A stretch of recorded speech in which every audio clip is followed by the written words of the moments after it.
fuck out of here, I'll get out of here. I got that trailer. I'll get a truck. We'll hit the road. We're using a Del Taco cup. The lid keeps the dust out of my cup. I'm living in a land of dirt now. When I pictured this, I pictured like trees and grass, fields.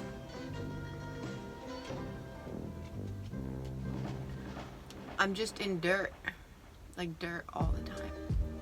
There's dirt everywhere. It's everywhere. It's just insane.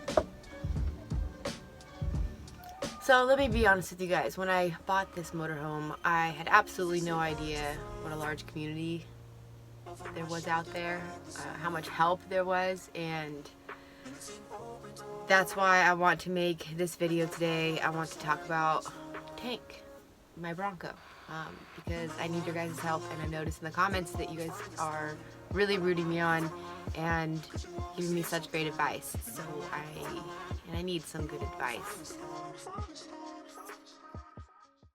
So Tank, I can't even begin to tell you how much that Bronco means to me. It honestly molded me into the woman that I am today, and I know that that sounds so silly, but it's just absolutely true. The day that I laid eyes on that truck, I had never given a truck a second look in my entire life. All I wanted was fancy cars. I was driving on base. I'd park in this spot, and I had love at first sight with this Bronco.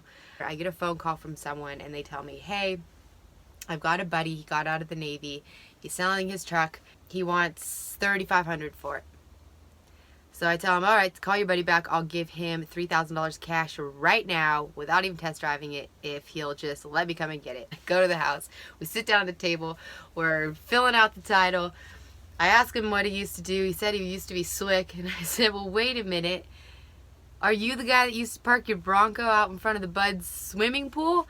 And he's like, yeah. Oh my God, that's the truck. I manifested this thing for like 2 years. It was wild. And then it just took me to a whole nother level in my business. All of a sudden I was able to deliver pallets of paper and pallets of toner cartridges, pallets of you name it, and I was just thriving, and the Bronco was taking me everywhere.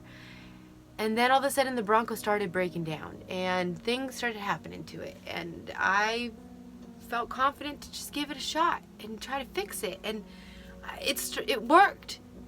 I could like wrap my head around these repairs, and I was fixing the Bronco.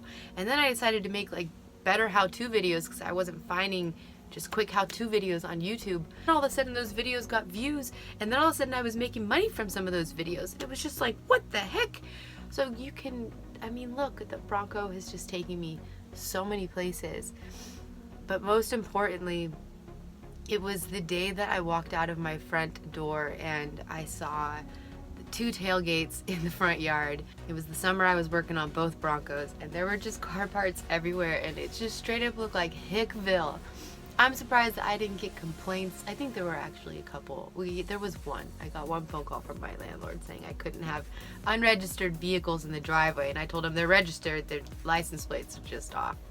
They weren't registered. Anyways, I walk out and I see all this, and I immediately, it just dawned on me that this needed to be my life. This was it. This is what made me feel the happiest. To just be able to wake up and turn music on and crack open a couple of beers and wrench all day. That is my new dream life, and I would have never known that. I don't think I would have ever known that. Who knows, but unless I got that Bronco. So you can imagine the deep love.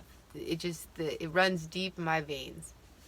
However, when I got evicted from my house, it was just crunch time. When I was getting rid of everything, I had to just look at it and ask myself, like, is it serving me a purpose anymore? And when I looked at the Bronco and thought about its condition and how close it's been to the beach and rusty, it doesn't pass emissions in California, I just looked at it and said, okay, well, maybe the Bronco has served its purpose in my life, and it's just time to move on even though I really didn't want to. I decided to just wait and sell the Bronco very last. I think I was honestly hoping that something would change and I could bring it with me somehow, some way. A guy came to look at it and put the key in the ignition and just started revving the engine with his hand. I was getting like angry, and I was thinking, what is this feeling? So I went and grabbed my water, the hose. I didn't attack him. I turned on the hose and I was watering the grass. Water just calms me down. Watering the grass, and he keeps revving this thing. I finally like run over there. I'm like, hey, like easy, you know? I just wanted him to stop touching my truck. And I didn't feel that way over anything else. Anything else. I watched my other Bronco get towed away. I watched my beloved golf cart get towed away. I watched everything that I own walk away. I got rid of all my paintings. I got rid of everything, you guys. I didn't feel anything, and every fiber of my being was telling me, Morgan, this is not the right decision. What are you doing? But it was too late. It was too late. I had already bought the motorhome. You can pretend you don't miss me. You can pretend you don't care. All you wanna do is kiss me. Oh, what a shame I'm not there. I've been getting a lot of comments of people telling me, you know, Morgan, you shouldn't have got rid of the Bronco. You should be pulling a trailer right now. Why'd you get rid of the Bronco? Oh, what did you do? Well, you guys, I didn't get rid of the Bronco. Bronco was right there. Tank is right there. Yes, right next to my busted window. Story for another day. My world has been motorhome or Bronco. Motorhome or Bronco. And Bronco does not pass emissions in California. The only way it will is if I install a second catalytic converter, and it's going to be about $1,500 to register it. We don't even know if the Bronco isn't just a rust bucket for being right next to a beach, 2 blocks away from a beach for 6 years. Oh, that's only the time that I had it. The guy that previously had it drove it from Virginia. It has almost 200,000 miles on it. This motorhome has 47,000 miles on it. Basically, my gut's telling me that I need to just try to pull the Bronco. Just pull it. I gotta just work with what I've got at this point. I have a 22-foot RV, and I have a Bronco. I have a feeling that this RV is gonna be good. I think it's gonna be fine. Like a lot of you said in the comments, it's gonna be a great running vehicle. It's just been sitting for 12 years. Gas pump, fuel filters, the wires behind the ignition switch, they were all burnt. The relays down there, they were all fried. Plug wires, distributor cap, rotor, like I've been doing all that and replacing it. This thing, every mechanic that has looked at this or any guy that has experience with engines, when they hear this thing run, they're like, whoa, this is a really strong engine. Can we just get the Bronco out of California? That's all we need to do. I just need to get the Bronco out of California.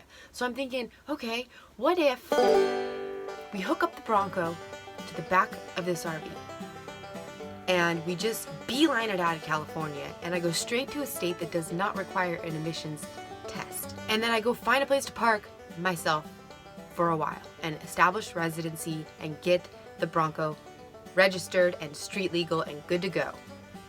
And then maybe I can find another place to then go sit, wait a while, sell the motorhome, find a trailer, build it out, whatever happens. We don't know what the future holds with us. All we know is that I've got 2 vehicles. We don't know if either one of them run very well. And if the Bronco is being pulled, hear me out here. Imagine this. I break down in the middle of the intersection again. This is what I want to be able to do. Unhook the Bronco into the front of El Dorado, hook the baby up, tow myself out of there. I'm now my own tow, right? I mean, hello? What if it all just worked? What if I ended up with my ideal situation, which would be to be towing a trailer behind my truck now? What if it all worked out? And if I just get rid of the truck now and we go without it, we'll never know if it would have worked, and we'll never know if it could have just been actually a lot of fun too, because now we can have Tank. Tank's a badass. We can go off-roading and stuff, and have fun. It's hard to move your home every time you park somewhere. You get so, you know, you gotta level out and stuff. Unhook tank and go romping around. So basically the front of the RV needs to have a permanent tow hitch, and the back, and then the front of the Bronco and the back, so that if I stall in the middle of the intersection, I can literally get out, unhook, drive around, and hook up. I don't know even know if that's possible, but I've been told some of my ideas are crazy before, alright? Tell me this isn't going to be fun to watch. We never learn, even more we find this time. I don't learn, cause you always seem so kind. We never learn, even more we find this time. Look at that. I'm getting all kinds of creative now. Using my makeup brushes for hair ties. 2019. It's all about the updo.